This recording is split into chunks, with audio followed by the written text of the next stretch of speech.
আসসালামু আলাইকুম। এটা হচ্ছে একটি বাইকের সাইলেন্সার পাইপ। তো দেখেন এর ক্যাটালাইটিক কনভার্টার এত পরিমাণ জ্যাম লেগে যায়।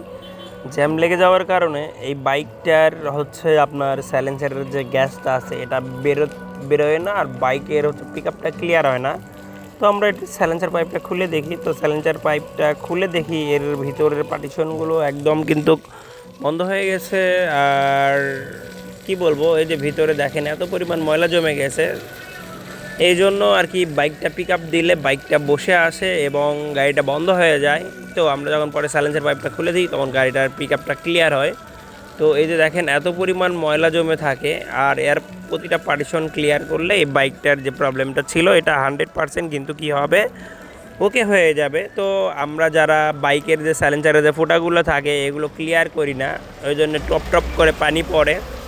তো আশা করি আপনারা সবাই এই কাজগুলো করবেন, তাহলে আর এই বাইকের মতো এমন দুর্গতি আর হবে না।